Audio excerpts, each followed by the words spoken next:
thinking, if I were to start a business over again, knowing what I know, what would I do?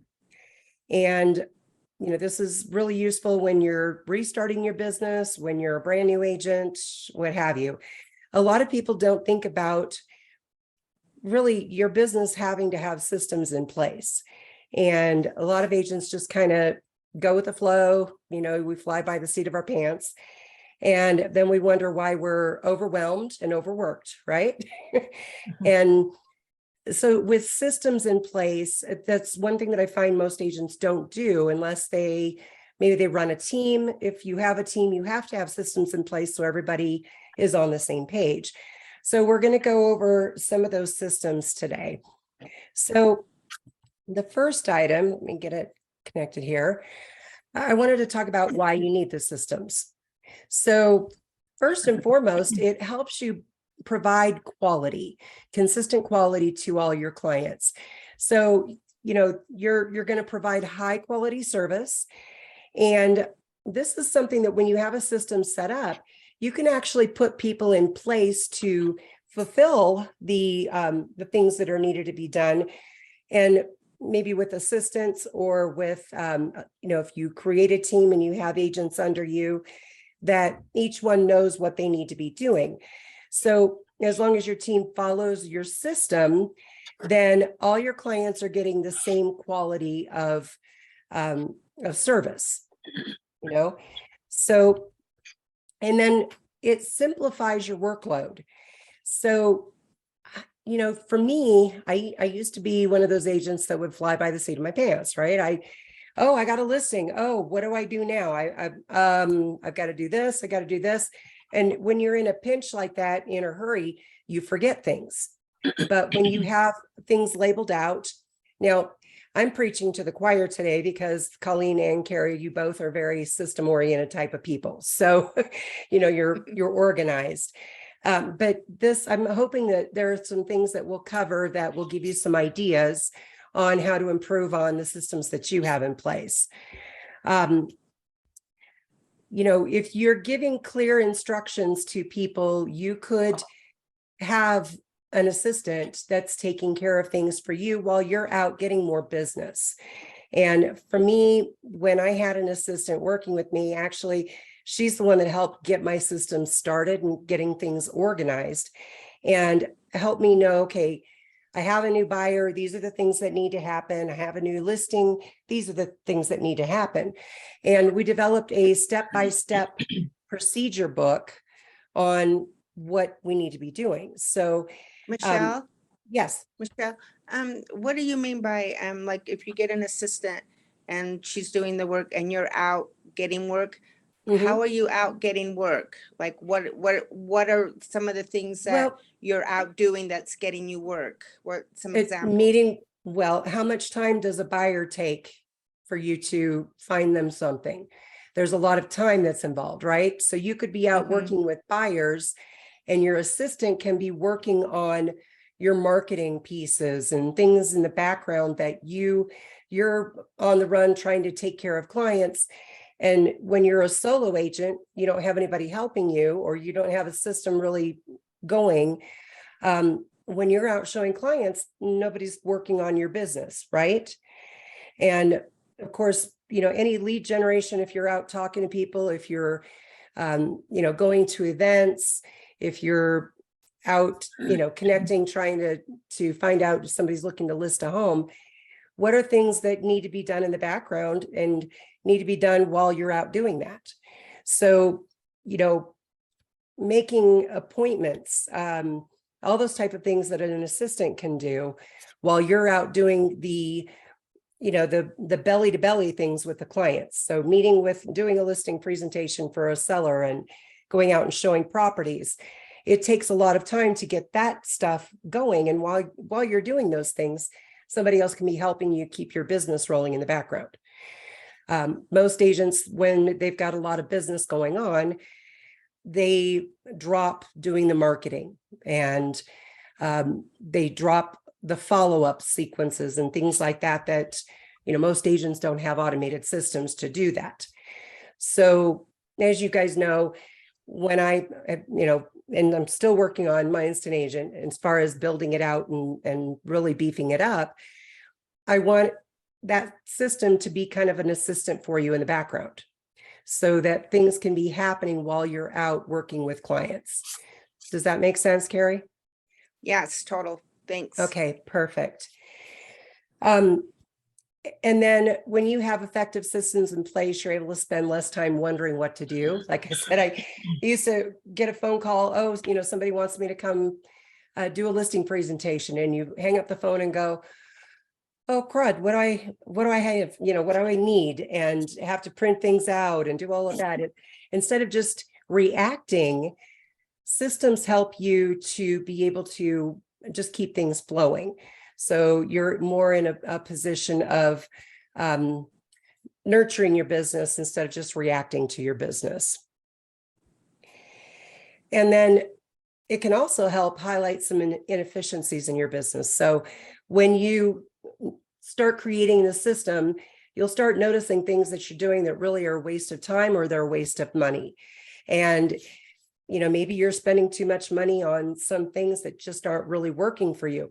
When you drill it down to what you need in your system, that'll help you kind of eliminate some things. I had an agent that I coached back in Louisiana, and we sat down and worked through some of the things that she was doing. And she realized when she went through all of the stuff that she was paying for, that she was paying for $1,500 a month in subscriptions that she didn't need. And that was an eye opener for her. That's a lot of money, $1,500 a month. And it helped her to kind of streamline her business down to the important things that really were helping her run her business or, saving her time. And then, of course, having systems in place helps you grow your business. Like I said, when you're in the middle of the menial task, out showing properties, your time is absorbed during that. And what are you doing to generate more leads and do all the things that are in the background needing to be done to keep your business rolling and keep your pipeline full? When you have systems in place, that helps you to grow your business, helps you to gain more. So anybody have any questions on why it's good to have a system? And like I said, I know I'm preaching to the choir here, so. Good reminders. Yes. Let me take a drink. Ooh. So what are the types of systems that you need to have in place? We're going to go over these different types of systems. So you need a marketing system. You need to know, how is it that you're going to get out in front of people? How are you going to market to them, whether it be online or in print, physically, pop-bys, all the things that you have to do manually, or what type of systems can be running for you to help keep your business going. And then a listing system. So when you get a listing, what processes do you have that help you know exactly what you need to do? When you get a listing call, it should just be a matter of, all right, I know this is what I need to do. I grab my pre-listing packet, I grab my folders, and I'm off and running to the listing. I have everything I need. Same thing with a buyer. When you're working with a buyer, you should have some things that you bring to them on the first visit, and we'll talk about those things. And, how are you keeping them going during the home buying or search process, and then also through the contract process? And then your fourth item is your referral system. Do you have a system in place that's continually trying to get referrals from your sphere of influence? And then your accounting system, which I've found a lot of agents are missing. They don't know where their business is at. If you ask them how many deals have they closed, how much volume do they have for the year so far, what type of money they've put out to market their property, their business, they don't know. They just kind of do what they think they need to do, and they don't have a real accounting system set up. So we're going to cover each one of these items, and really, and I want your guys' feedback. If there's something that you do that you want to share, I would love that because I think that really helps all of us. So let's start with your marketing system. All right. Oh, and I'll fix my slide there. What marketing systems do you have in place? Are either one of you using any marketing systems right now? Not. Okay. Carrie? I do the postcards and I make sure that I get them out at least every 3 months or on a holiday, to all of my, to all of my top sphere of influence, referral people.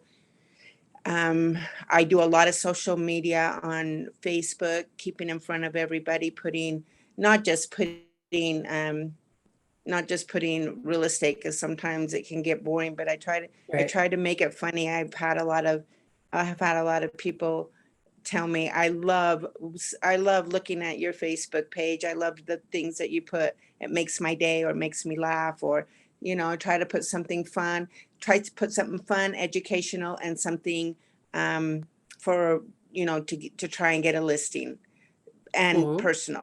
So I try to kind of, not just stick with one thing, not just always constantly asking for people's business, but also just putting some funnies or putting some personals as well.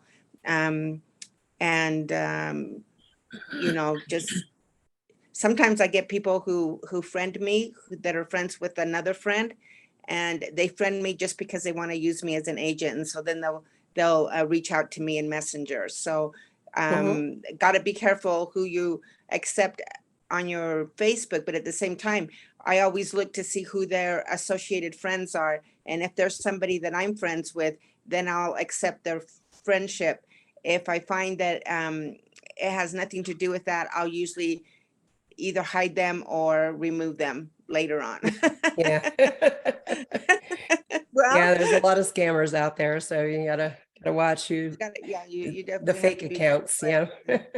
But yeah, and then also just um, when I get a reminder on Facebook, or that that a closing happened a year ago or 2 years ago, I'll send my clients a text message and say, hey, congratulations, you're 2 years in your home. If you want to make any changes, let me know, or Mhm. things that, have things changed for you? Do you need to talk to me about anything? I'm here for you, just something simple, but congratulating them on how many years they've been in their home. Yeah. Well, and part of your system is making sure you're remembering by, if you had a system that reminds you of certain things or reminds the client, and that's part of the stuff that I've set up into my instant agent, is to be able to have that nurture process afterward. So really great ideas there, Carrie. We're going to break this down a little bit. I'm going to go into each one of these. So you've got the social media, your lead generation, and your lead follow-up. So when we're looking at social media, there are several places to be, and sometimes it can be overwhelming because there are a lot of different platforms, but it's important to have a presence on each one of the platforms and then do things, and we can set up automation through most of these that will keep things in front of people while you're out showing properties, right? So you want to Something make I'm sure working on. Something I'm working on is getting more into these other ones, because um I'm not too savvy when it comes to getting onto those sites. I know my kids use them a lot, but one agent commented on a site when asked, where's your business coming from? It's Mhm. I'm on the I don't know, multi-million dollar realtor site, or where, anyway, they give a lot of advice and stuff. And so one of the questions was, where are you getting your business from? And one guy say, I get 100% of my business off Instagram. And I'm like, wow, for real? How many deals do you do? 2 a year? I don't know, but he was saying that he gets all his deals off. He gets a lot of them, and a lot of people said that they got them from YouTube, Mhm. Facebook. I mean, I was surprised at how many people's deals were coming from these sites versus, Right. I didn't see one person say postcards, and I'm like, wait, am I old fashioned? But most of the people that were commenting were, and they were probably younger agents, I'm guessing, but these are the sites they were saying they were getting their business from. So I Right. thought, okay, I need to work a little more on this year. Yes. And, there are a lot of agents that do get business out of these type of platforms. Like YouTube is a great example. There is an agent that started in real estate. I think it's been 2 years now. And his entire marketing business was done on YouTube. And he creates videos about the area that he lives in and he services. And he's in Dallas, Texas. And in his first year, he sold 64 homes. And that's Nice. because of his YouTube channel. So, it's very possible. It depends on your market, depends on what you're doing, what your focus is. And, me, I'd love to really preach about having a niche, having a certain type of people that you like to work with, and, really knowing your market there. And the YouTube channel could be all about, and you could do a couple of different YouTube channels, maybe one about the area you're in, and maybe one about a certain demographic of people. So could be working with seniors, could be first-time home buyers. You could set up a channel that's specifically about that. Well, Um, I don't have Instagram, but the mhm, agent that commented about getting his business from Instagram, I would have loved to get on his Instagram account and see what kind of stuff he's sending out, but I couldn't right. because I don't have Instagram. And so, and yeah, so maybe I'm missing something here. So so definitely these are some things I want to work on this year. Okay. Good. Well, and when you're on these platforms, you have a presence on the platforms. Like you said, you could go look and see what other people are doing. It doesn't mean you have to spend all your time every day on these social media platforms. It just means that you need to be doing things that are going to engage your audience. And that's part of, the automation, the things that like social media posting, which we'll go over in just a second. So you all have a Google account because you have a Gmail account. Make sure that you're on LinkedIn and that you have it all updated, and that you show what your skills are. The more robust your profiles can be on all these platforms, the more people will get to know you before they meet with you. When you get a referral from, if somebody gives you a referral, if they've told that person about you, what's the first thing that you think they're going to do? Look These me days, up. they're going to go online, they're going to look you up, they're going to figure out if they really want to work with you or not. It's not good enough just to get the referral from the client. It's how are you presenting yourself, where if somebody just wants to figure out who you are before they meet with you, they need to see that everywhere. And if they can't find you online, they're going to basically write you off, that you're just really not up to, modern society. And honestly, it's the way it is these days, right? Years ago, we didn't have to worry about that, but this is how we connect with people. Colleen? I really need some help or advice on Google My Business. Mhm. I just need to clean that up, and I'm not really sure exactly how to do that. So that's something I need to get some help with. Okay, so maybe we could do a Zoom call, and we can go into your account and see what we need to do to get that going. Yeah, a Google My Business account is crucial. That helps people find you, of course, on Google. And when you have a Google My Business account, when somebody's searching for you, Google is more apt to pull up more things about you. And all of these different platforms, these are high traffic websites. And when you're on these and you have a link back to your website, that creates a backlink from a high authority website. So we'll do that another class. It'll be about the social media marketing. But, being on these platforms, you need to make sure you're on them to start out with. And Pinterest may sound like a weird one to be on, but when you have a Pinterest board that's all about your niche, about the people that you serve, then, you could have videos about, or, well, you could do video, but also the pictures, because Pinterest is a picture site. You could be posting pictures while you're out showing property and you see something unusual, or you see a beautiful view, or, take a picture of a neighborhood. You could create that, put that picture up into Pinterest and have it linked back to your website. So when somebody sees that picture and clicks it, they come to your website or they come to your landing page. So a lot of things that you can be doing with Pinterest, that it's just another high authority website that Google looks at and says, oh, this person is on Google, on LinkedIn, on Facebook, on Instagram.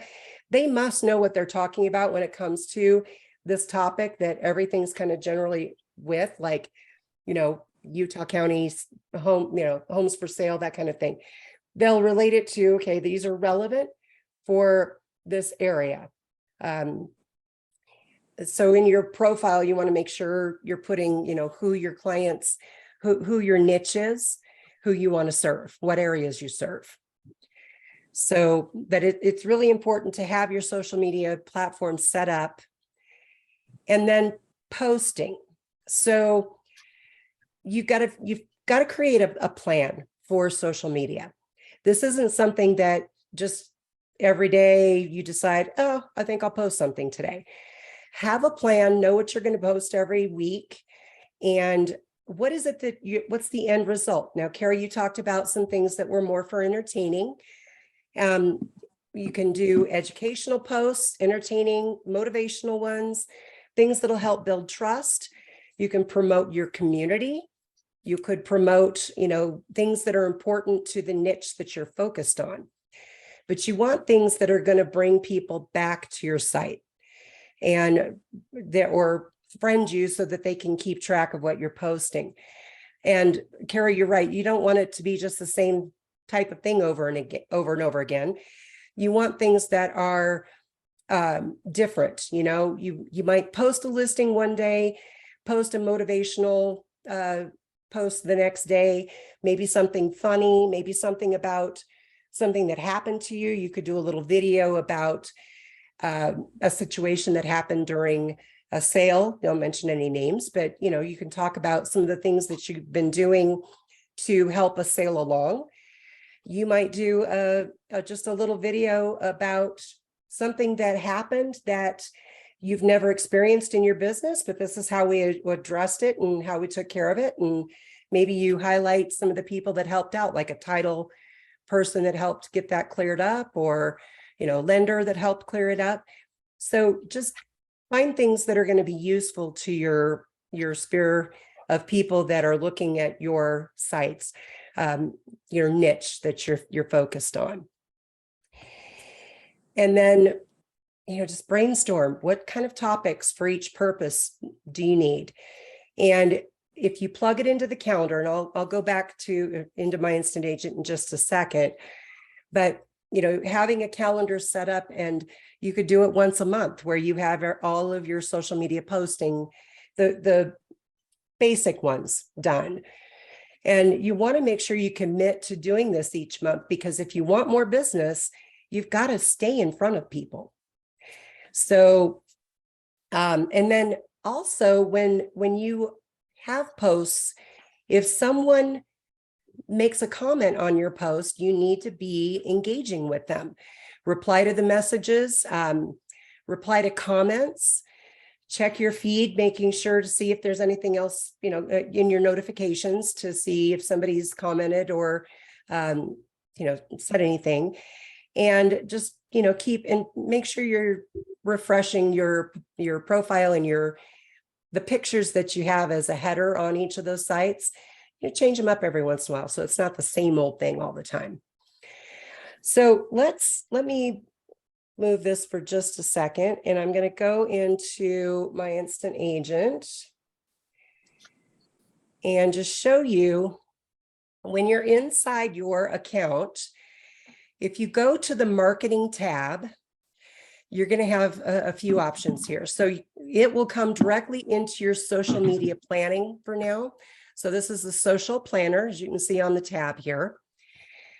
And this is where you can set up what you need to do. So at the top corner here, you see where it says Open Planner. If I open this up, this gives me a calendar view.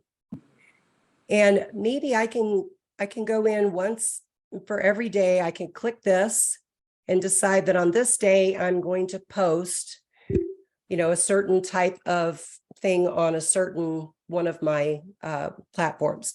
So here it's connected to my LinkedIn account. Or actually, this is my Google My Business account, my Facebook account, Instagram, and LinkedIn. So I can decide which platform I want to put this on.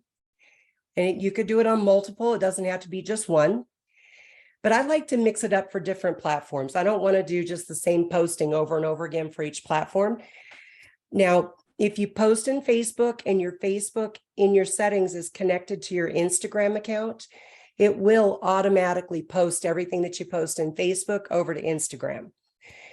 But your LinkedIn, other things you can be, and maybe you don't want it to automatically post from Facebook every time to Instagram. Maybe you want your Instagram to be a little bit different focus. Maybe your niche, you're wanting to do a little something different there.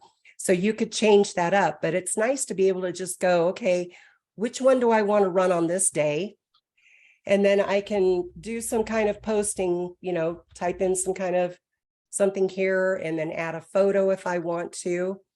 Now, if you want to add a photo, you notice that there is this little set of icons down here. You just click the little photo button, and then it's basically going to go into your media file. This is the stored things that are inside of my Instant Agent. So if I went to graphics, if I had, now I've filled up with some different things for graphics, for ads and that sort of thing. But let's say I wanted to use this. So I double click it and I make this the picture. Now, one thing I want you to notice, if I click this, move these out of the way, you can upload a file that it'll store it in here, but it'll be in your post. So if you have something different that's not added to your media, which most of them probably won't be, then just hit upload file. Then you can upload a picture file there that you can include in your post. And if I want to post, then schedule the post. And then what day is it? And when I schedule these posts out, you'll notice it didn't give me the date that I had clicked originally. But what happens is that when I'm in here, setting up the posts and making them something that will be scheduled, when I go back into my planner, it will show me everything that's scheduled for each one of those days. So the planner is not really where you say on this day I post something. That's just showing you the calendar. You'll need to post and then tell it what day you want to plan that on. But I like the fact that, okay, when I go into my social planner, I can see what's set up, what's ready to go out for these certain days. And maybe I want to change it up a little bit. Maybe at the beginning of the month, I posted a bunch of things for the entire month, but now I want to change up something.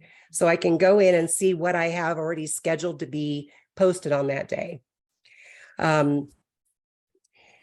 What days of the week are best to post? Any ideas? I think it varies on the people that you're working with. Audience. Okay. Your audience. And I would post things more like from 10 a.m. to about 6 p.m. I wouldn't make it late evening or early morning, because you'll get more traction from your posts where people are actually up and doing stuff. So, you can plan out what time of day it gets scheduled for. But I know that, and it varies. I've seen it change a lot, where people say, well, these days are the best for me.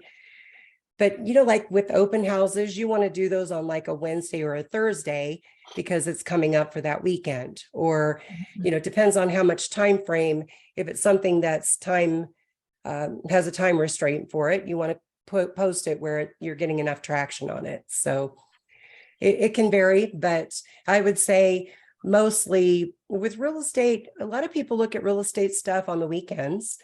So posting on a Saturday or Sunday, they may still see your posts, you don't have to do just the week. I have But another the best thing- question.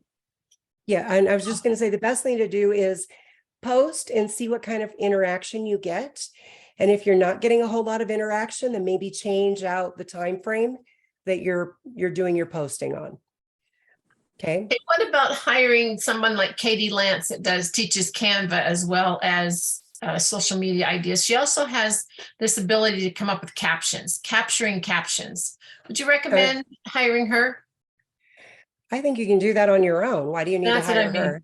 Well, it's kind of Or fun to have just someone just learning. walk you through it. Yeah, to train you. Yeah, and there's a lot of training out there for, walking through these things, but coming up with headlines and ideas, honestly and truly, the best resource now is to use the artificial intelligence that we have available to us. It's ChatGPT, Okay. and that you could go in and ask it a question, and it'll give you headlines. It'll give you captions. Okay, you that's just in tell my it- instant agent. It's not, what I'll do, let me write myself a note here. I'll send you out a link to it that you can create your own account. Oh, good. And because it is free to use if you're not using it a tremendous amount. Currently, I should say it's free to use. You never know what's going to happen in the future.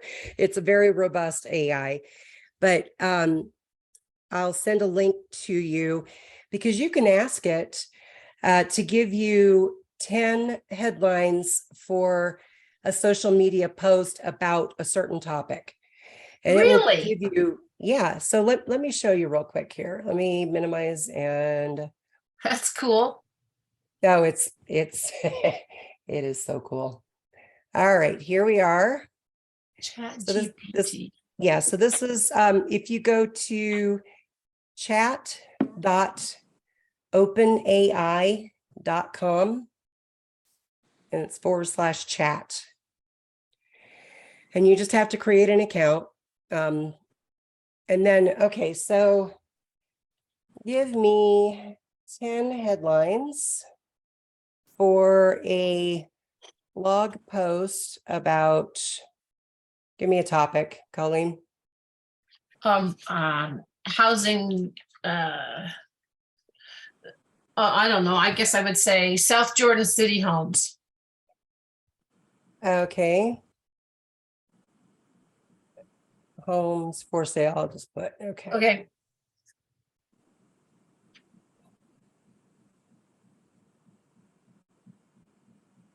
Now it's gonna spit Look at out this Marty pants. Look at that.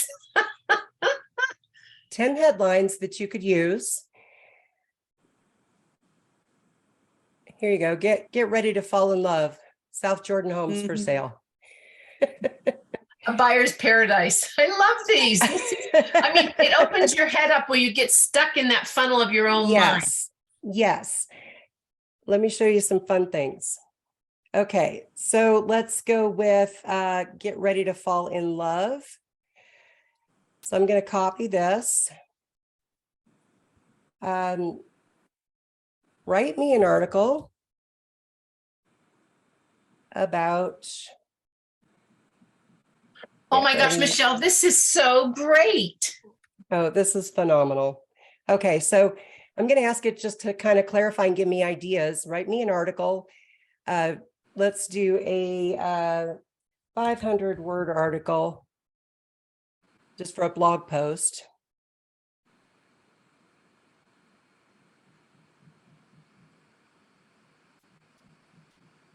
I will warn you, this is a rabbit hole. I am You absolutely intrigued. You could spend all day playing with this, okay? Mhm. I can see where it's so valuable as a tool. And this is the free source. Is there a paid? This is now there is an upgraded one that is a pro version, but for what you're needing to be doing, this works perfectly fine. This is incredible. As long as you're not using it, a ton. I think so far, it gives you $18 in credit for, I think, the first 6 months. I don't think I've even spent $2 of that $18, and I've been playing with it for over 2 months now. So here it just, oh, it's still working. 500 word article. Carrie, I'm And- sorry. This turned out to be an excellent find for me. How about you? No, I love it. I'm watching every minute of it. Yeah. I need this. I love it. What a smarty pants thing is. Well, and it's going to give you ideas. And this system is only as good as the prompts, questions that you ask it. So the more detail you could give it in the question, the better it will be. So look at this. It made us this 500 word article. You know, if you're looking for a place to call home, look no further than South Jordan, Utah.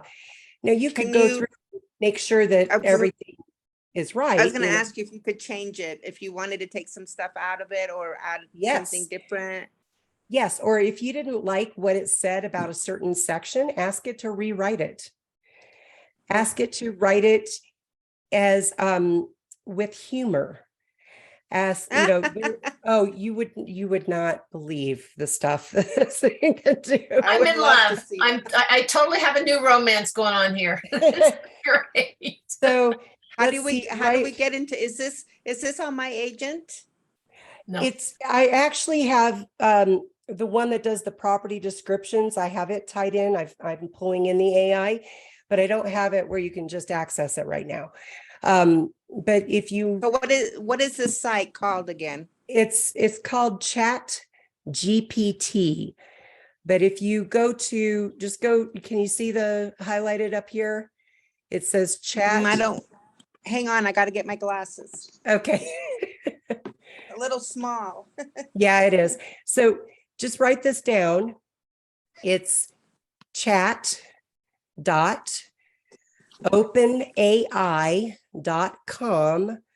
chat.openai.com/chat. I just Okay. gave this 3 stars. This is awesome. Oh, it's, yeah. Sorry, it's- I had to go get my glasses. Can you repeat Oh, no worries. that? Yes, it's chat, CHAT dot openai.com/chat. Perfect. Now you can see on the left-hand side here, I've been asking it all kinds of questions. So it will actually save your conversations. Oh my goodness. So I asked it, let's see. One of the things that I asked, here's the 10 tips for a smooth move, smooth transition into your new home.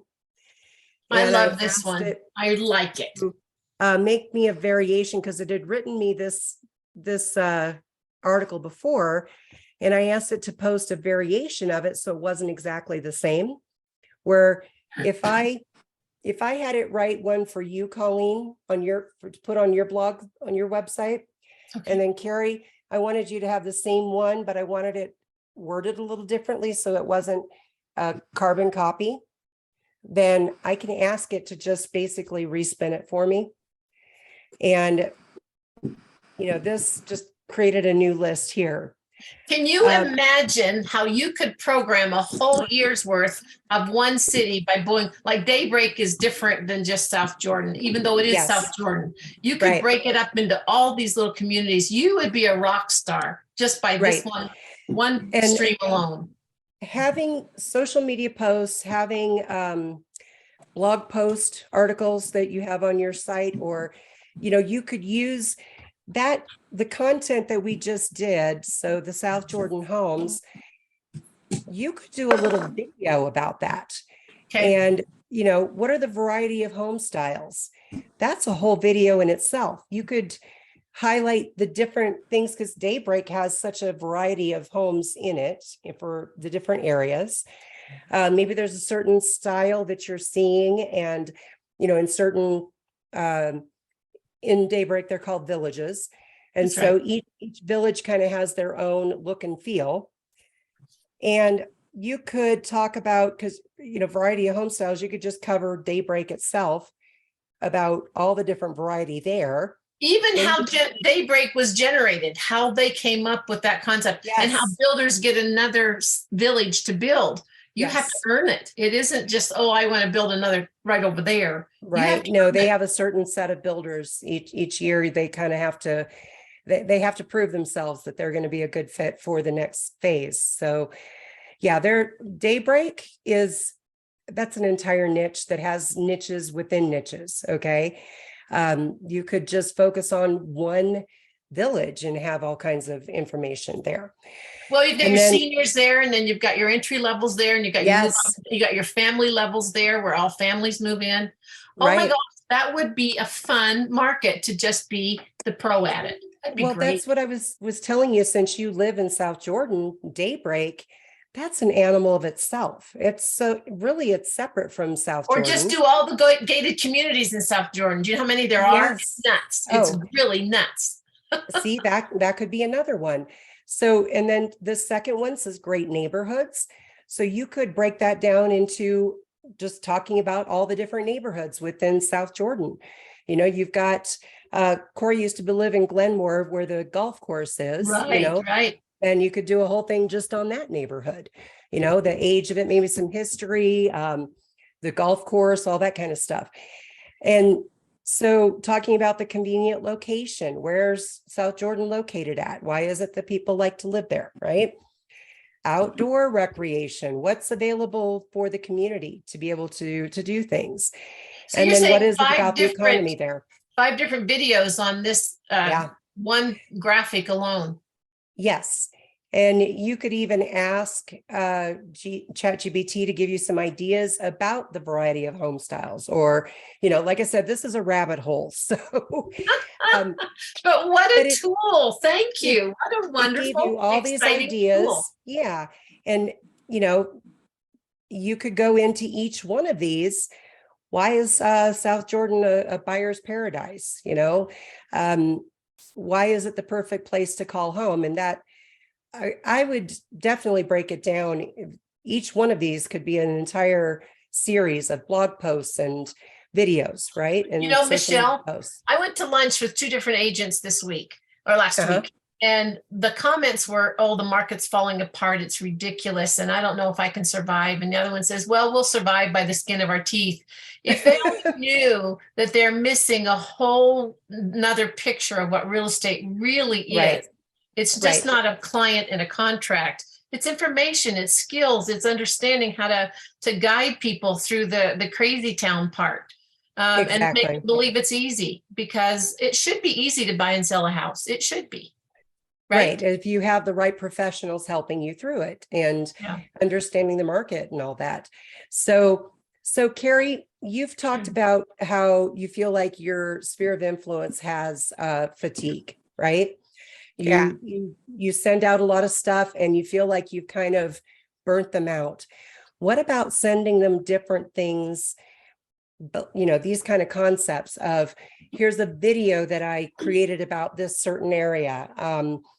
You know, you send out you're doing your postcards, but then you could be on your social media platform doing you know, connecting with different people in different areas and kind of highlighting those areas. There are a lot of different directions you can go, where it's not just, you know, your sphere of influence wants to see what you do all the time, and it's not always just because what you put out there, you know, with direct mail and with your Facebook page.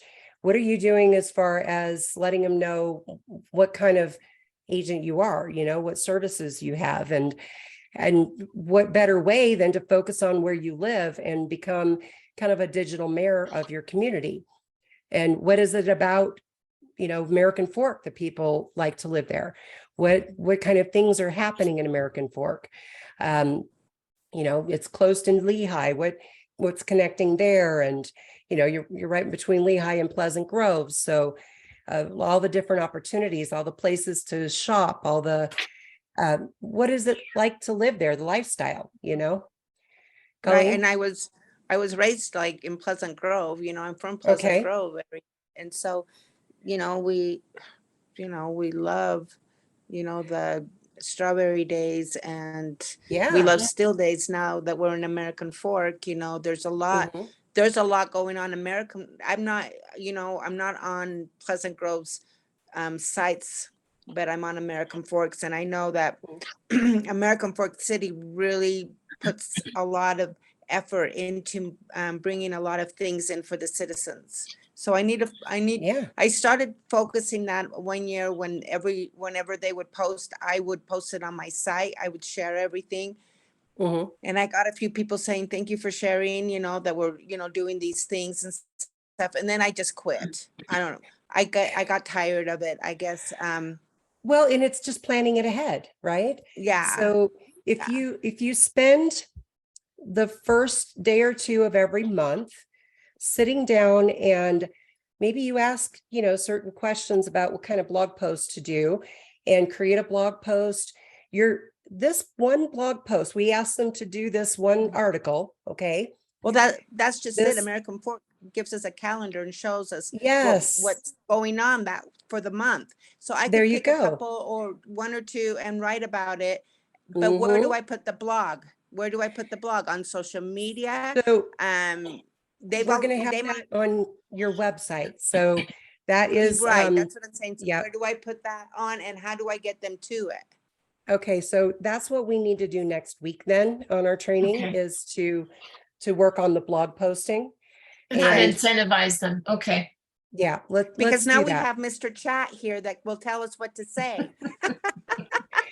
I am so giddy. I it'll- love it. You want to make sure you take it with a grain of salt, right? This is a system that doesn't, it pulls all the information from what it's been provided. Now, keep in mind that ChatGPT does not have internet. It's not connected to websites where you could say, hey, go look at this website and give me this information. It's not going to do that. But, and it is only updated so far to, I think, the beginning of 2022. So the last year, it's not going to know, current events and that kind of thing. Okay. But the wealth of information that has been provided, and as we use it, it learns. It learns from the information that we're asking for. It'll learn because some people use it and they go in and go, that's not correct, or I don't like the way that you wrote that. Rewrite it in this type of wording. You can actually write articles in your own words, and write them all out, and then plug them into ChatGPT and say, okay, because there's a different platform called the Playground. You could train this system to know how you write, to write it in your voice, believe it or not. It's amazing what this will do. This will actually write code, computer code. Wow. It does all kinds of stuff. I've asked it about what would be the best ways to use ChatGPT in real estate site that helps agents market their business. And one of the things that I put into our My Instant Agent was the ability to generate some dynamic property listing descriptions. Okay. That was the first thing. Personalized email and social media content. That actually is coming within the next month. We should have that inside of My Instant Agent. So what'll be cool when you come in here, let me go back to My Instant Agent. So when you're in here within the next month, this is going to have where when you create a new post, where's the thing? Okay, create a new post. You can ask it to help you write the content for this post. So it's not here yet, but this is something that's going to be integrated into the system where you could ask it to give you a short post about, why they need to buy a home in American Fork, or letting them know about what steps to take when putting their house on or not putting a house on the market, but like a first-time home buyer. What are steps they need to take to get their financing in order? And you could ask ChatGPT to do that. It'll be included in here. So we're not quite there yet, but we'll get there. Okay. So exciting stuff going on. All right, so let's move on. So we talked about the social media calendar. And I love this quote: "The world around you holds all of the content you could ever want. You've just got to listen." So when you're out working with clients and they ask you questions, write those questions down. Create videos about those questions. You know, a lot of times you'll repeat yourself over and over again, right? You meet with one client and go through the process and you have your certain things that you tell them. Then you got to repeat it again to the next person you work with. You could be providing videos of those things or articles that they could read. They could be posts that go into an email. So, you know, you could have your social media post, but you could also email that post out to everyone, or email them a newsletter that has links coming back to your website to see your posts. So, and what is it that people need to know? What is it that they don't know that they should know how to ask? You know they have certain questions they ask, but what are questions that they don't realize they need to ask? What is your top 10 concerns when buying a home? Ask the system to give you some ideas on that, and then really highlight each one of those, really create full detail out of each one. But the world around you has all kinds of content. Be looking for the content that can pull in that people are interested in to keep them This is engaged. Incredible. It's absolutely good. incredible. My mind is just kind of going, it's bouncing. Perfect. I love it. Okay. Your next system within your marketing is your lead generation. So, and you know, I've taught, back up one. I'm trying to move our pictures here. There we go. So of course, you know, doing open houses, client spotlights. You could highlight a client that you just closed with. You know, it could be pictures at the closing table. It could be a picture of them in front of their new home. You put out market updates. What's going on in the market? You know, Kent Barker sent out a thing about the interest rates this morning. You could share the chart, you know, a graph that gets sent out. Your newsletters. So our magazines that we're doing, being able to put those out in front of people. Your client appreciation events, your lunch invites, and a lot of these things are repeat of, you know, my class on how to build referral business. What kind of monthly mailings are you doing, whether it be physical or email? You know, there's a lot of different ways to connect with people. Are you doing phone calls, connecting with people? So, you know, your lead generation, these systems, the trouble I see is that agents don't spend the time setting things up for their business for the next month. And what you need to do is just book your days, the first couple of days of the month. You know, try to do a Monday, Tuesday when they're not extremely busy with clients, and use those days to just block the day off that you're going to sit and work on your media for the next month. What are you going to be mailing out physically? What are you going to be putting on social media? What types of things are you going to put in, you know, if you want to do a newsletter, making sure that your birthday cards are going out to people, connecting for anniversary gifts, that kind of thing.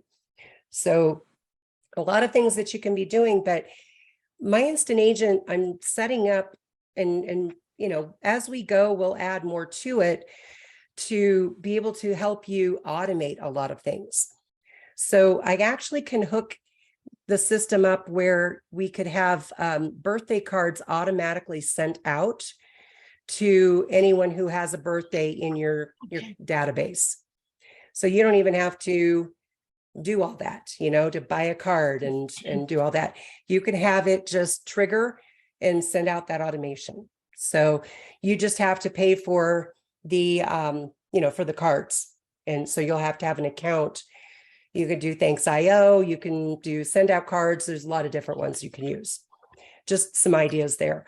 But it's all about having systems in place so that when you get busy, your business is still working on itself, or you have people helping you. And I want the automation to be kind of fulfilling that, having an assistant, of some of it, that what an assistant would have done for me years ago.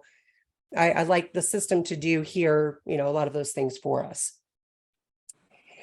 And like we covered marketing, having that calendar.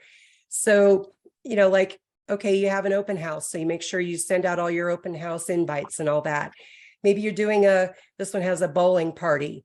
So the bowling party's on the 25th. You want to send out invites 2 weeks before. So have that scheduled in your system that, okay, I'm going to be ready for my, whatever it is, theater, bowling party, whatever. Maybe you're going to do a first-time home buyer webinar that actually you could do a pre-recorded one. You can record a whole first-time home buyer webinar and then have it as a replay once a month where somebody could watch it. Would that be on your website? Is that where you'd source it on your website? So what you do is you invite people to it. You can set up a webinar that's like with GoToWebinar or some of those other ones, or it could be a video recording. Actually, we could hook that into your website, Colleen. So, it's just getting those things set up. But yeah, I mean, you could do a virtual first-time home buyer webinar, and you don't have to. Have you ever done one of those first-time home buyers seminars? Mhm. I've not had Yes, I have. I've had not great luck. To me, it's not worth the time of what It will be results I now. get. It will be now. Right. It would, because if you can do it online where people can come on their own time and look at it and understand what they need to know about being a first-time home buyer, they're going to see you as a celebrity because you're the one who's giving this information. If we have you in the video, then that, is even better because they get to know, like, and trust you while they're learning. And then you have it where you follow up with them afterward to see if you can work with them. Have a sponsor. Have a Yeah, sponsor. have a sponsor and Okay. a lot of things that you can do, so. yeah, Let's we're do gonna- this with open house too, so you understand everybody in our system does Right. it so that it's worth doing them, so that it's Right. not a waste of your time. Yes, and Colleen, I would love you to help teach that class because, you get great results off of your open houses. So, but it's a Every process. time, every Yes, it's a time, no matter the process. market. Right. You're not just putting it in the MLS that there's an open house and sticking a sign in the yard and hoping somebody comes. You Yeah. have a process to do that. So we can do that. We can do a training on that.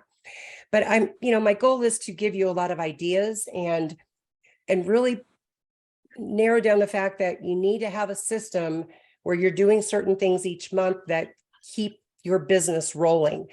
Most agents complain because, your pipeline gets full and you get all freaked out and you've got all this stuff going on that you're taking care of the clients.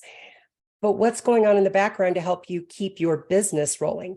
Because once you've closed those clients, you're out of business again. So this is how you keep your pipeline filled up with people so you have a consistent business going. And then the next item is lead follow-up. So as you know, we have the lead nurture systems built into My Instant Agent. And there's email that goes out, there's text messaging that goes out. You can do voicemail drops within the system where this all is automated to, now this one in particular is the buyer VIP. So this is somebody who's purchased a home and you have certain steps that are going to be, staying in front of those people. Agents drop the ball on this. They close on a client and they're always looking for a new client instead of nurturing those past clients and getting more leads out of them, So what I've set up into My Instant Agent is having those automated systems of lead follow-up. There's follow-up after an open house. And Colleen, when we're working on the training for that, we can go through that and see what Okay. you would like, if you think that it works good or if there's some things we can add. Following up with seller leads that come into your business, if they have requested one of the reports that we have, making sure that you stay in front of those people until they tell you they don't want to hear from you anymore, right? So this is an example of some of the emails that go out, and your systems are set up with your contact information on there.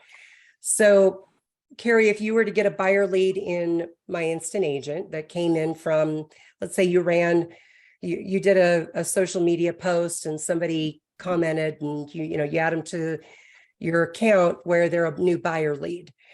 And the system will send out a series of 6 different emails over the next 6 days.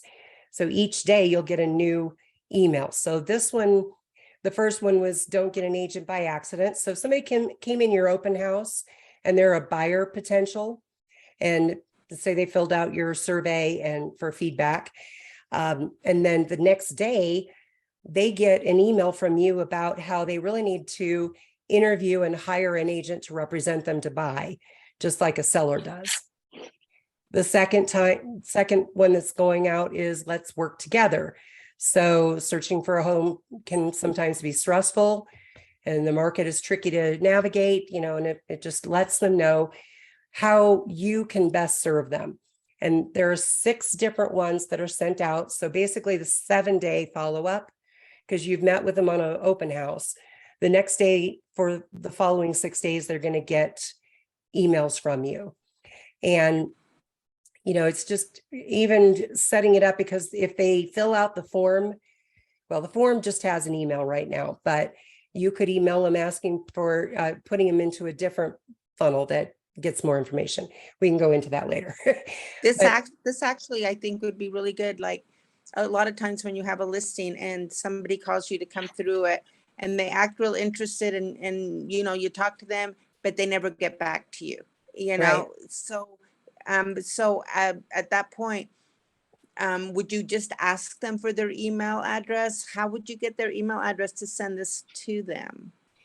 Well, with the open house, there's the Not the open house. If you're okay. meeting, if somebody just calls you on one of your listings and you meet Mhm. them there, and they don't have an agent, they say, and so you want to continue with them. Well, aren't you going to How do get you their go about contact asking them for information an before you go email? meet with them? Maybe get the contact before. Oh, yeah, because I'm Maybe. not going to go meet somebody unless I have their phone number, and I'll ask them for Well, an yeah, email you would have address. their phone number and their name. I Right. guess at that time would be the time to ask them for their email address, because they want to see the house bad enough. They're going to do whatever you ask them to do at that Right. point. After Well, they you saw could the tell them house, it's different. that while you're on the phone with them booking the appointment, say, let me get your email address and I'll send you the listing information on the home we're looking at. Okay. Of course, they're Before, going to yeah, want good that. idea. Yeah. Yeah, Yeah. they're So gonna that way want, you've that's why I got, said they're gonna do whatever they can to get into the house to see it. right. And that includes And if, giving you an email address. And you do want to, and I guess I would want to send something to them, mhm, and just confirming the time and the date and everything, and right. where Right. they're where they've gone to get their pre-qualification, and if I could get a copy of that, just things like that. I could do that, and that way they would have to email me back so I would know for sure that they gave me a right email address. Right. Just stuff like that. I could see that. Okay. One of the things is when I list a house, I get a lot of that, and I talk to them and I give them my card, and I'm so sure they're going to call me back, and they don't. And then Mhm. I text them the next day and ask them how's it, what they're thinking. Is there any other houses they want to see? And a lot of times they'll just say, no, or they'll say, we decided to, not to get that one, or they just totally don't even answer back. So, Right. Yeah. this would be a good way to send stuff to them without really pestering them, on text messaging afterwards, but Mhm. having them read it for themselves, and maybe them contacting me because of it. But at the same time, also making sure that I continue to send a text saying, hey, I just sent you some good information on email, let me know what you think, just stuff like that. Right. I Yeah. guess, okay, Because so this would be a nice way to hang on to some of those buyers that come right. just Stay in front of them. through your listing. Mm-hmm. Yes. So, if they're going to book an appointment with you to go show a for you to show them a house, you could send them to your booking page. So if you'll look here and now Oh, okay. I'm creating a page that it will be a lot easier to understand where everything's at by just clicking it. So just bear with me for a minute here. I'll show you. If you want So when somebody to you- book so- an appointment with you, send Right, so them, what if say, you, can you put this like on your, like on social media, I advertise my new listing. So if I advertise my new listing, can I put this on here to book an appointment, go here, or can I do something like Yes. that on social media? so let's say that you posted a new listing. If you take this right here, so if I copy this link, it will bring me, if I post that inside of my post about the house, and I put the link to go book an appointment, this is what the appointment page looks like. So this is a buyer consultation. Now it's up to you. I highly suggest meeting with the people before going out and showing them houses.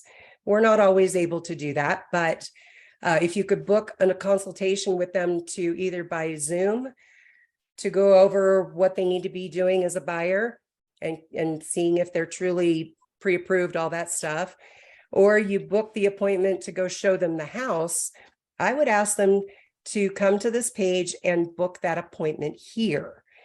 So let's say that I want to book this appointment for Tuesday at 2 p.m. And when you select the date, it's going to ask for their email and phone number. In order to Can you book this block out, appointment with you, can you block out dates that you've got something else going on? So they don't this is take the where, date? remember I told you you connect it to your Google Calendar? Mhm. So that's why I really want you guys using Gmail, your Google Calendar. And if you go into your Gmail account, so here I am in my Gmail account, and I go to the little dots up here, and I just hit calendar. There's my Gmail calendar. So it's all with all my appointments, but when they're in here, all they see is what times are open. They don't see what you have scheduled already. You could book appointments with your children, with your grandchildren, have your doctor's appointments, all that stuff on your calendar. It's time that's blocked out.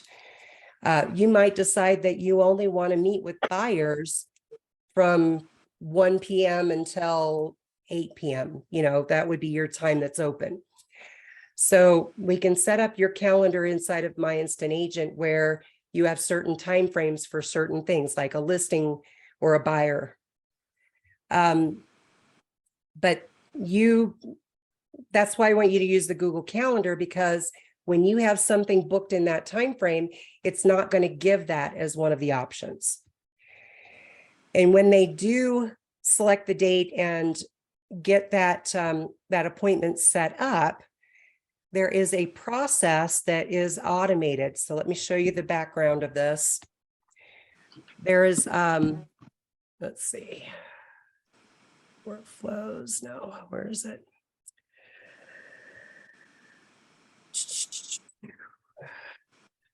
All right, well, instead of going into finding, when they book the appointment, they get a confirmation email from you. And it does have a link in there that if they need to reschedule, they can click the link and reschedule. So you don't have to do that through the phone. And then it's going to remind them a couple of days before, depending on how far they've booked it out. Let's say they book it out for tomorrow. Well, in the morning, you could have it send them a reminder like 6 hours before the appointment that you have this appointment set. And then 1 hour before the appointment, it just reminds them by text and by email that they have appointments set up. So you don't have to worry about them not showing up because they didn't remember. Okay. So that's the automation that's set up for the for your appointment booking funnels. But I would start doing that when somebody wants to book an appointment with you to go show a house, have them just send them the link to your booking page, and I'll have that all set up. So let me show you what I've done so far. And I've just started this and using this as an idea. So I'm going to create a page that's all links for you. Now, this is an example. This will be a link on your My Instant Agent at the bottom left. It'll have your links. And all you'll have to do is, let's say I want to get the link to the landing page for this book report. All right. So I can open this in a new tab and it brings me to the form that funnel for that book. So if I need to grab the URL, I just copy the link address, and then I could use that link address inside of my social media posts and say, hey, if you'd like a copy of my book about 7 ways that sellers lose money, then click this link and it'll take you to the page, and then they have to fill out their information. I love it. So I want it to be more user-friendly for you guys, because trying to figure out where stuff is in over here is a little daunting. So what is it that you need? Do you need a report? Do you need one of the marketing pieces that I've developed for you? We'll have a lot more stuff in here. Your appointment links I will put in here as well. And write myself a note to put in the link thing. But I want it to be more a better user interface, so that all you have to do is click your link there, and here you are. Here's everything that you might be looking for. Maybe you need a book. Maybe you need the link to go to a certain funnel, that kind of stuff. Okay. So I'm trying to make this more user friendly in there. Hey, Michelle, I do have a question on Yes. that chat AI stuff. Uh-huh. When it finishes printing out this 500 word document, how do I Right. move it from there to where I want to publish it? Just copy it. Copy and paste? Okay. Copy and paste. Okay. I've taken everything that I've, the answers that I've liked it, and I've pasted them into a Word document. Okay. And then you can fix things that you don't like the way it was stated, or maybe you want to clarify something or add a little bit more because it didn't understand your area as well. And maybe you just want to enhance some of those things. Then So where use do it you as a- store it? I guess I don't understand. Once I've used it and I want to go back, where do I store that so that I've got a good system there? Store what That it created document, in your yeah, when copy. I've got that document. I put them into a certain folder on my computer. So, if you're Like a looking, Dropbox or, no, I mean, I put it, what kind of computer do you have? Do you have a Mac or we're Mac, yeah. Okay. Well, with Mac, you're just going to have to create some folders, but like I have all my iTech stuff is right here on my computer, and I could create a form or one of my folders that's just, oh, well, what I did is I created, this is the chat output. Okay. So you see, these are all the things that I pulled off of ChatGPT. Gotcha. I asked it to create funny memes. So it gave me some ideas and some sayings about funny memes. The book that I created for you guys, the 10-point checklist for improving your credit, Right. I used ChatGPT to write that. It's perfect. And clarified, asking more information about detailing things. Let's see, tips for getting your home in model condition to sell quickly. All kinds of ideas that you can get. And I just stored them right here in Okay. Word documents. And then I can come back here later and go, I need a topic for buyers to, maybe I wanted to make our follow-up system more robust with when somebody comes to an open house. They don't just get the first 6 letters and then they're done. Yeah. I want it to follow up until they tell us not to, right? So I asked this, what are some potential topics? Well, tips for settling in and getting organized, resources for finding contractors, which, you're a resource for that. Information about local schools. These are things that you could have in your follow-up system after somebody purchases, or ask it about following up with someone who has shown an interest in buying a home in Daybreak, right? Let me ask a question about branding. I noticed there's no branding on these. Would you prefer there not to be when we send them out? Oh, no, you need all your branding on it because that's how you're going to keep people knowing who you are and what you do. Where do you want to And- see that? Yeah, and to be compliant, you'll have to put your contact information in the article or on your website. You got to stay Do you compliant. want the iTech branding on the bottom, on the top? Where would you like to see it as the broker? Well, if you're sending out like something for them to download, like a form, a PDF form, you could put it up in the header, put the logo there, or you could put it just as in your signature, using your signature image Okay, that's in okay. all your signatures. There's a lot of ways that you can do that. But here you see, I took each one of these things and, well, these are additional things I added into the file, but I have this is just one document that I pulled all this information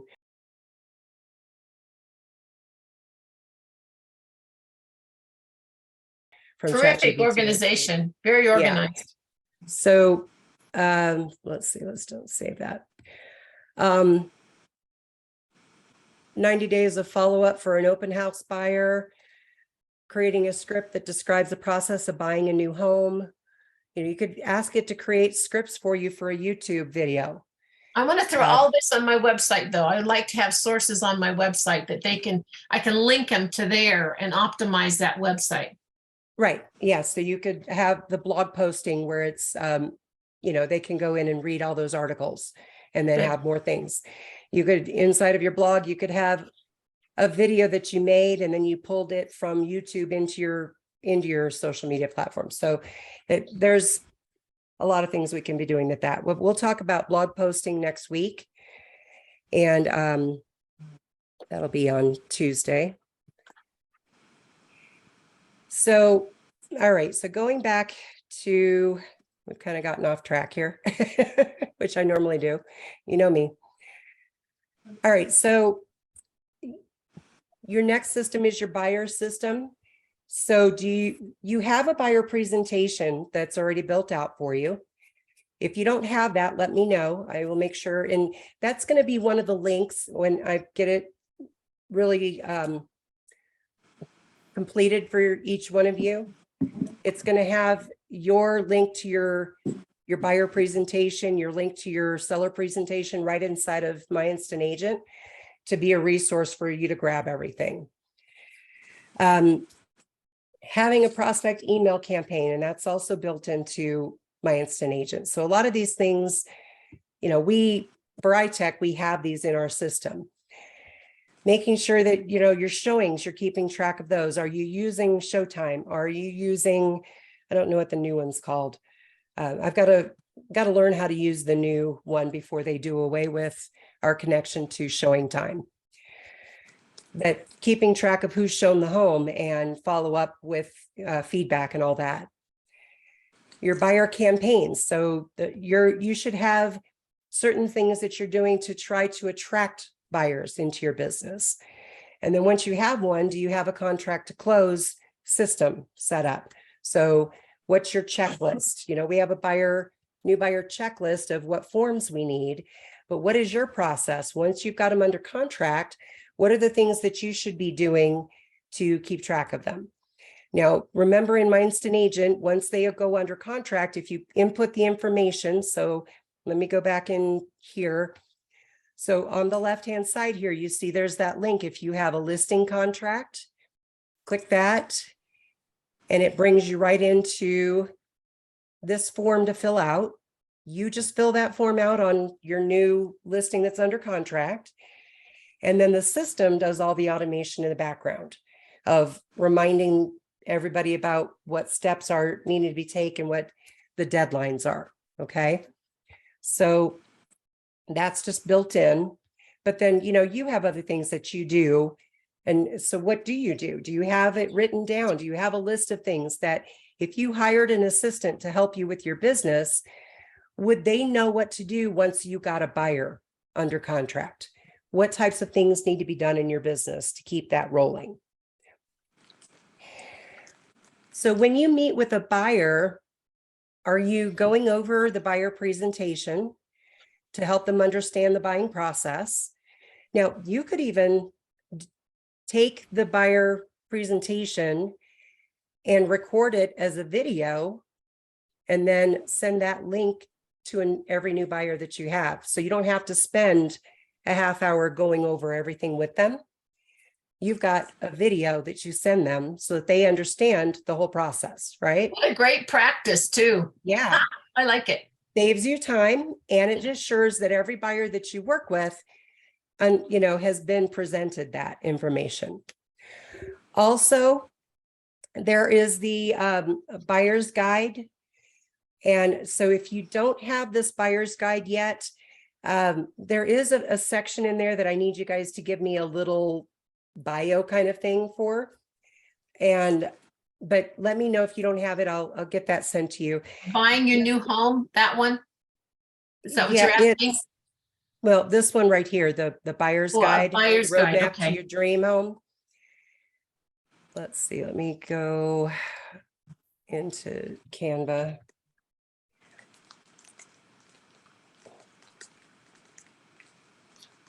So I created these new guides. So this is the buyer's guide. Now, Colleen, this is one that I'd sent you, but I told you needed to see this information right here. This is all written in Latin because you need to fix it.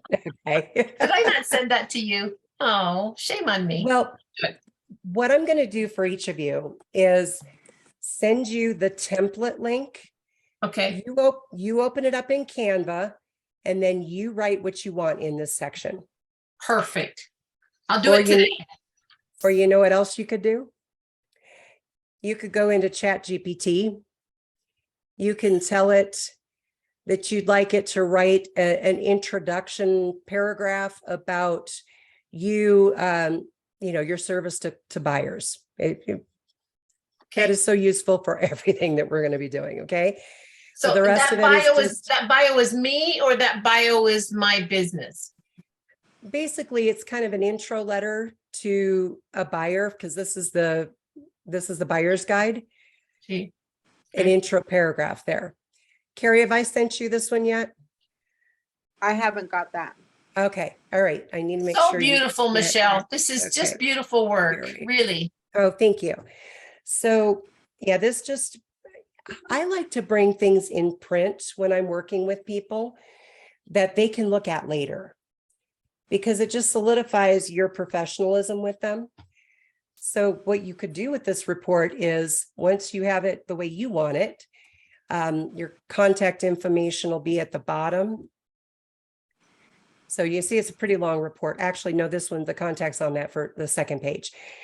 But it's a really nice report that you could print it. So if I click share, let me move our heads over here. If I want to print my design, it will take this report, and I could make it into a booklet if I wanted to. So just look through, you could make this into a printable report. You can even make, if you had it set up to be a trifold, that kind of thing. But Holy Canva, cow. you could have it printed professionally. So it's a nice little booklet that you put inside of their folder when you go meet with a buyer. So that's the thing here. Maybe you have this, contract to close checklist for the buyer. So once they go under contract, these are the things that they're going to need to know. Just useful things that go inside their little folder when you meet with them. So a lot of times we get calls and we meet with people the first time at the property they want to go take a look at, right? But we don't always have a lot of time to really do a presentation or really get them information. So if you have something to give them that has information that they need, and of course, a printout of the house that they're looking at, then first of all, it makes you look professional because you've got some things to deliver to them. You didn't just pop in and say, hey, I'm going to show you this house, right? You want to be able to give them information that's useful, shows that you're a professional and how they can work with you in the future. It really does start your selling process right then. It You does. become the salesman. Right. And the same with, and we'll talk about listings too. You've got to have stuff printed out and ready to go. So I'm wanting to create things that you could have printed and then put them into your packets when you're meeting with buyers or you're meeting with sellers. Do you So suggest we go to like a copy store to be able to do that? Do they do that kind of thing? I like to just send them through like Canva, just go ahead and you've put it Okay, into just use Canva, Canva. developed it, just print from Canva. They're actually pretty cheap. Okay, I get my postcards. I used to do them all through Vistaprint, Mhm. but if I'm designing them in Canva, just order them through Canva because they already Perfect. have, you know, the technology there for it. Less chance of mistakes too. That too, because it doesn't always translate over if I'm trying to, you know, create a picture and then put it into Vistaprint. Doesn't always come out the same size and everything. Right, And I've been perfectly happy with the things that Canva does. perfect, I think for 100 postcards, it cost me like $30. It sweet. wasn't real expensive. And of course, Sweet. the more you buy, the cheaper you get. So, all right, the next system is your listing system. So, you know, are you going after for sale by owners? Do you have an entire campaign on how to talk to for sale by owners and how to get them going? Do you have a pre-listing presentation? Do you have your listing presentation, which we do?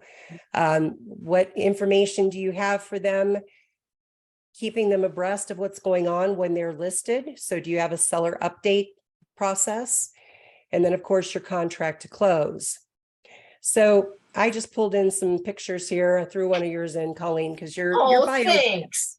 your bio is we put the background on yours. So Carrie, we're going to get this taken care of for you. Your bio, which I think you were still sending me, weren't you? Or did you send me your Yeah. bio? Yeah, what is it that you needed? I can't remember. So with the bio, it's basically, you know, information about you and your areas of expertise and your designations. Now you gave me your designations when we made your business cards and such, and then testimonials. So there's I can have it where you have all your testimonials right into a page. But when you Okay. show up for a listing, this is a cover that I would put on. What I used to do is make a little booklet for my sellers, and it would have a cover. It would have my bio. It would have my testimonials. I also created this page that's about my team, which I need to update, but I just threw that in there. It shows for me, you know, you all are part of my team as far as I have agents supporting. And then who are your preferred lenders? Who are your preferred inspectors? Whose title that you work with? What are your designations? You know, those are things that you could put into a page that it just gives people more information about who you are and what you do. Will you be adding me Okay. to that? Will Yeah. you be adding me to this, my team? Can your Yeah, can your and team Carrie. be can your team be like your title girl or your title person Yes, and your and lender your lender? Can that be and your part of your team? inspector. Because I Absolutely. always tell people that I have a team that I work with so that Yes, they know, you know, so that they know, you know, things run smoothly when you got everybody in line for everything. And so, and anyway, so I just wondered if you could add those as your team. absolutely. So this could be changed around where you put pictures of maybe you have Home inspector. your home inspector, maybe you have a home stager that if you know have a home stage, you have somebody you suggest. You could do your transaction coordinator to show who they would be talking to, you know, if they're working through your files. You could create this into whatever you want. But That is when- so smart to do it in print. It's so smart. yes, because they need to know you're not just a solo agent, you have a team behind you. Yeah. And you're more impressive. When I would go on listing appointments, when I was doing real estate in Mississippi, 99% of the time I won the listing. I had my pre-listing packet. I went and met with them, left that with them. Most other agents just showed up to look at the house and give them a CMA. That's all they had. Or they gave them a bunch of junk about how great their company was. Or how You know, great they were. Yes. So this is just information about who we are and what we do. But then another thing that I like to have, which I don't have showing in here, is a list of people who they could contact, previous clients that you've worked with, a list of referrals that, this has some referrals on the bottom of it. So there's phone numbers, but what if you had, a list of people that you've worked with in the past that they are free to call and ask how business was with you, how you took care of them during the listing, what do they need to know? 9 times out of 10, they'll never call anybody on that list, but they're just impressed with the fact that you've given references, right? So just think about with your pre-listing packet, who you are and what you can do for them are the biggest things. And it shouldn't all be about you. Obviously, it should be about what you can do to take care of them. But they want to know who you are. They want to know things about you too. And what have other people said about you? So, Michelle, we could even add some of our social media stuff that they could go look us up, especially the agent. What do we call that? Google My Agent or whatever it is. What do you call that? That I'm asking for help with. Oh, the Google My Business. Oh, Google Yes. My Business. Right, I mean, I want to have it out there so transparent that if they just want to look through me, they can hand that on to somebody else and that just pushes my business forward. And that would be great to put into your summary, your professional summary side of the bio Okay. is at the bottom. Find me on Facebook, Instagram, and put the links of where they can Okay. find you at, Okay. Okay. So yeah, you definitely want them to be able to find you and do their research. I lost a listing and I'm going to tell you, I never went to it, but it was a neighbor. And I says, oh, you know what? I'm happy to help you with that. And I said, I'm ready to meet you when you're ready. And they they went to a home down the street to buy it because they wanted to invest with their boys. Yeah. And the agent was a Tom Ferry, and I don't have to tell you his name. I know him, I love him, but what he does is a Tom Ferry thing. Oh, she's had a death in her family. She's not working very much. Let me show you my work. Let me show you what Right. she's doing. And that's not even fair because a lot of our listings now are new construction. That doesn't even Right. show up. It doesn't show up unless you tell that builder to throw it on the MLS just Right. for a resource. Well, they won't do that. And so I went to him and I said, Mr. So, I don't like that approach in my neck of the woods. And let me tell you, if I do it against you, you won't like it. So stop doing it. Stop it. And it's quite honestly, it's slander. Well, it's very ugly. And when they came to me, they said, Yeah. well, Colleen, the reason I didn't use you is because he said, you're not working very much and you're not very good at what you do because you've been out for a while. Shame on us for disparaging people. Shame on us. Yes. Yeah. Well, That's that actually horrible. is that's a that's code of happened to ethics me too. violation. That's the code of ethics violation. You're Well- not supposed to put other agents down. So That yeah, happened to me too, Colleen, in my neighborhood when some guy decided to get his real estate license. He told people, "Oh, Carrie just got Carrie just got her grandson that she's got to take care of. She doesn't have time for real estate anymore." He really ruined my business. and pathetic that those people even listen to him dogging on you. If I were like that, I would have called Carrie and said, wow, this guy was talking bad about you. I think this is ridiculous. I mean, I guess it just Actually, talks about the kind of person that they are. Somebody did. That's how I found Yeah. out. Yeah. Somebody Well, did call me and did tell me what They he was saying. obviously didn't buy into his garbage, My Mhm. selling has to be better than the other 16,000 other realtors out there. That's all I'm Exactly. telling you. And I'm hiring Right. you to help me get there. Right. This is what So- I always say. I never steal anybody's client on purpose. Like, unless Right. they're lying to me, I don't, because I feel like there's enough work for everybody.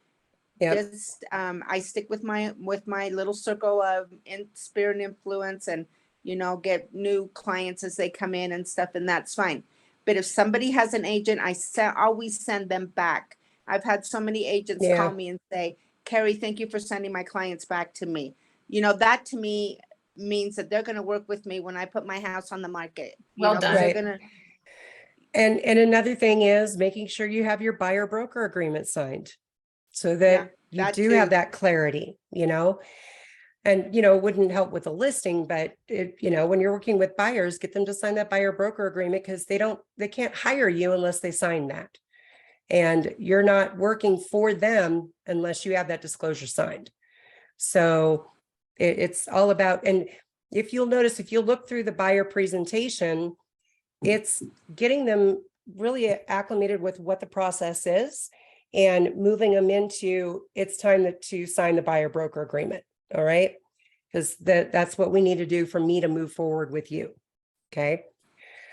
But let's talk about that for a second. If you are an agent that are working with someone and you send them, or they happen upon somebody else along the way, if they have been watching you on YouTube, when you're talking about your niche and you've got all kinds of different information, if they've seen you on your social media platforms about, you've sent out stuff, if they're receiving follow-up things from you about what they should be doing, what kind of impression do they have about you at that point? When somebody else says, oh, well, they're not very active, they could say, really? Because I see them on YouTube. I see them all over the place. Organically, you're selling every time you do that. Yes. Yes. He- And the he more they can started- find he- you. Yeah. Go ahead, Well, Karen. he started long before social media started. That's okay. So he didn't have, That's- I mean, now he wouldn't have a chance because Right. people know, but, Right. But it's 10 all years about how you're ago- presenting yourself. yeah, And 10 years ago, there wasn't really a way for them to know what I was doing except for mailers at that point. true. So now the whole point of being on as many platforms as you can be is more places for people to find you and for them to get to know you because they see what your expertise is when you're talking about things they need to know. Then it sets you apart as a specialist, as an expert in that field. And then when somebody comes along and says, oh, don't use her, she doesn't know much, it'd be like, oh, really? Because, I've been watching her on videos and I've been looking at all the stuff that she's posted and things that she sends me and by email. I think she knows a lot of stuff, so Yeah, it I would agree. counteract some of that. Yeah. Yeah, I agree. So just think about, with your social media stuff, that it could be helping you just to solidify your reputation. All right. Kind of like reputation marketing, right? Okay. With your seller's guide, when you sit down with somebody, when you're at a listing, do you go through the full listing presentation?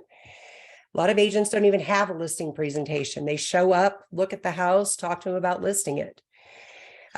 When you explain to them the process and who's working with you and all that, and all of my presentations that I've created, the buyer presentation and the listing presentation, are focused on what's best for the client. I have seen so many brokerages that give out these presentations, and 90% of it is how great the brokerage is. Nobody cares about that. They want to know what you can do for them. So all of your marketing, all of your focus should be about how you can help them and improve their process, their life, whatever. Okay. But then when you go on a listing appointment, if you print it out, and these are also things that you could have printed through Canva. These books, these reports that I made for you guys, have that report and slide it into your folder that you leave with them. It's just another marketing piece that helps them understand how they should price their home and what ways they can lose money. And it's all geared toward the fact that they need you. Okay. They need you for the process. And then for your systems, having your listing follow-up systems. So there is a good checklist through Breakthrough Broker. So if you go to breakthroughbroker.com, it's a free service that you can use. And you can look up the listing checklist. And, just helps you, reminds you of things you need to be doing with your listing. And you probably already have a process that you do on your own, but that's, make it part of your system. Well, years ago, I had a good presentation, but honestly, in the last several years, you didn't really need one, but I think we're getting back to that again. I think we're Yes. getting back to needing it again, but yeah, so Okay. time to build one. I have one. I have one for you. Okay, And I thought I sent it perfect. to you, but I'll make sure it's in that link thing that we'll have for you. Okay. Okay, good. Okay. So your next system is your referral system. How are you getting referrals? You know, are you sending thank you gifts when somebody sends you a referral? Are you asking for reviews? In your monthly newsletter, are you highlighting people that have given you referrals? Are you highlighting them when they, maybe it's 1 year anniversary on the sale of their home? Just staying in touch, staying in front of people will help you build more referrals. But you've got to have a system in place that's going to continually do this so you don't forget. And Well, or you know what I get do? busy. You know what I do on my Yeah. postcards when I send them out? I make everybody think that everybody's sending me referrals by putting thank you so much for all your referrals. Please keep Yes. them coming. Because then, Yeah. oh, they're sending Carrie referrals. I gotta send her one, Exactly. They feel obligated. Or if you highlight Yeah. someone, say, oh, thank you so-and-so for sending a referral to me last week. I really appreciate you helping me build my business. Yeah. And yeah, you could highlight them in, we could add that to your magazine or your newsletter, whatever you're sending out. Inviting them to the customer appreciation events. And these are all the things that we talked about in my referral class. But having a plan of how you're going to do this is important. Knowing that you need to do it is one thing, but really setting up a system and knowing that certain things are going to happen on certain days really helps build your business. Now, reviews, we do have it built into My Instant Agent. So let me minimize this for a second here. So if I go, let's see, I'm in the wrong thing here. We are in My Instant Agent. So all you have to do is click the button on the left side here for review. Okay, excuse me, I'm going to sneeze. Oh Bless my you. goodness. Thank you. Just click the review request, fill out the form. So what is the property that they bought or sold? And then you click the button. The automation takes over and goes in and does all of this that I have in the picture here. So let me go back to here. So once you fill this form out, then it text messages the client and asks them to rate you. It looks like it comes from iTech directly. It's coming out of your system, so you get all the feedback, but it looks like it's coming from a third party. So we ask, okay, what did you think about your transaction? It asks for the rating.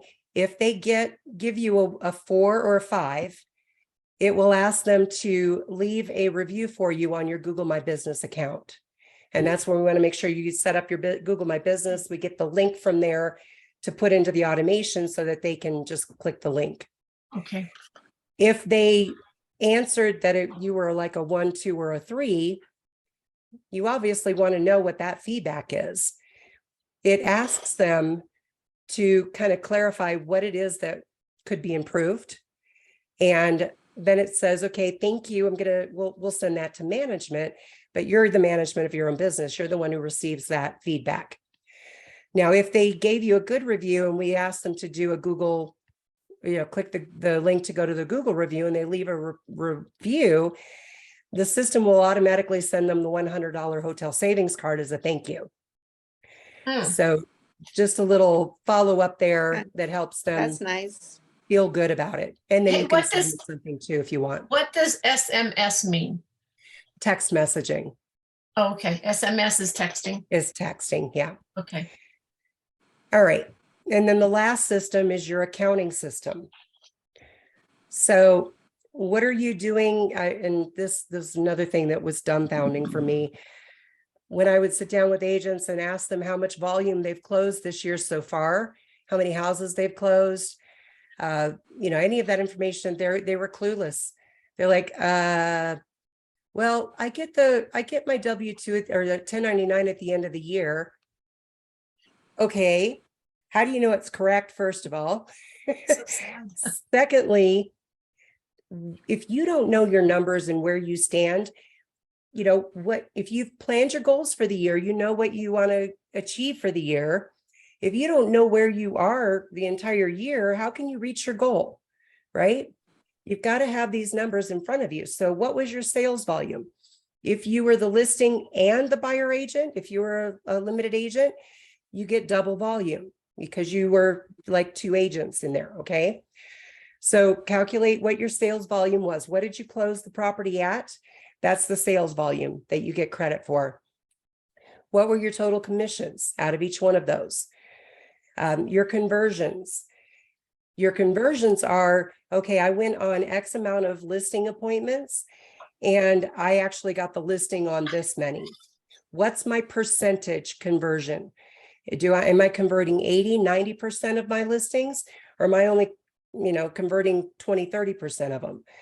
Then I know where I need to work on my business. And then finally, what are your expenses? Making sure that you're keeping track of what expenses were for your business makes it easy for tax season just to send that to your tax person.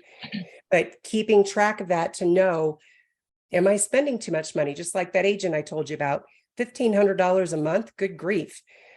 I could be reallocating that money into all kinds of different stuff.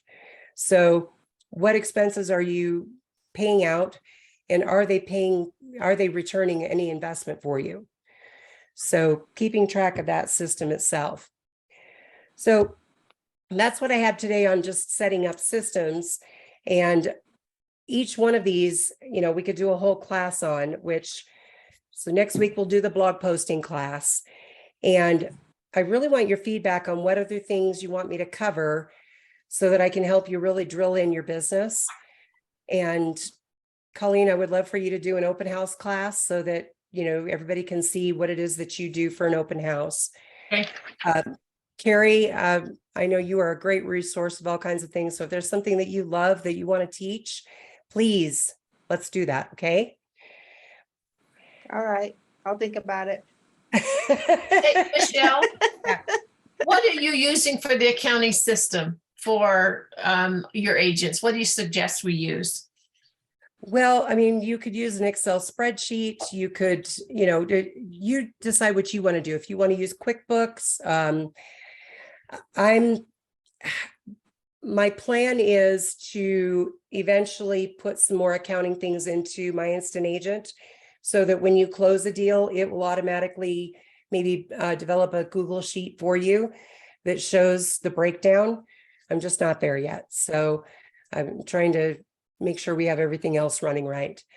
Can we have the title company build that for us? I know Yvonne has a page that she works Yeah. from. Yeah, check with Yvonne to see what she has. I know, oh, wait, you know what? I know I have a spreadsheet. Let me write myself a note so I don't forget what it is that I'm actually writing here. Spreadsheet of expenses. I do have one. I have an old one I got from Keller Williams, but it really thoroughly goes through your business, but it's an old Excel file. I know there was one that Breakthrough Broker had, and there was another system that I downloaded too. So I'll research that and I will put that into our drive so that you guys can have access to that to see what you like to use best. Okay. Now, when it's in Drive, can I move it to somewhere else, or is that just leave it in Drive? No, you can, what you do is copy it. So when you're in the drive, so if you go into, let's see, I'm in the wrong drive, sorry. Okay. So when you go into the agent in iTech Agent Access, this actually, because in order to access this, you can either do it from inside of Instant Agent. Right. So, I'll just grab Colleen for a second here. On the left-hand side, there it is. See, it says iTech Drive. Yes. Just click that. and that'll open it right up into the drive. All right. Okay. Carrie, you have the same thing on yours. Okay. Inside of here, so this is all the things that you guys have access to. Today's, for the class today, if you go into the training and you go into setting up systems, there is a success plan calculator in there that's a spreadsheet. And there is the PDF that's the 50 ideas for videos topics for videos. And Okay. you could even take that. So let's look at that. There's several different ideas here, but some of these things you could plug into ChatGPT to get more ideas from. So really use that. It's a great resource, great tool. Of course, don't think of it as the end all be all. It'll spit out something and you paste it over. You got to go through it, clean it up, make sure it's what Make it our focuses on own. Okay. client. Yeah. But so that's when you're going to the drive, I have all these different things. There's scripts here. There's marketing pieces for, if you wanted to do for the vacation incentive, there's the graphic that you can use if you want to run an ad or put it in your newsletter or whatever you want to do. Lots of different things here. I'm always adding stuff in. All the logos are here. There's different holiday graphics. So these are the odd holidays like International Friends Day. There's S'mores Day and National Dog Day, so different That's fun funny. things. And just look at what date it is. So, you can plan that. All your forms are in here. So if you need the ITech forms that are like for referrals or commission reduction, anything like that will be in there. These are the buyer forms. I just went ahead and put them in here directly from our MLS forms. If you need to just pull them directly from there. And then that's for a new agent transferring. So I'm just trying to give you as many things. Oh, and there's birthday images too. So if you want to use some cute birthday images when you're wishing somebody a happy birthday on Facebook, you could Oh, pull those are out great. one of these Good, graphics good. that you would be. You know what this does? It forces us to use our instant agent. And I think that's Right. what I'm happy about, because if I don't have to bounce out to Facebook and to do that, I can do it right here or go pull up images. That's so helpful. Right. So, just pull it in and you could, they can be added in if you want. I can go ahead and add into in your media. So if I go to media, in your media library, would you like, well, here's social media posts. So here's all the different social media posts that were in that file. Are you kidding me? Oh my goodness. So these pictures are already in there. So when you're doing something, if you needed a picture, just look into, you can add that. So And no we'll have clue. some more classes on that. I'm trying to make it as useful as possible, make it as easy for you as possible.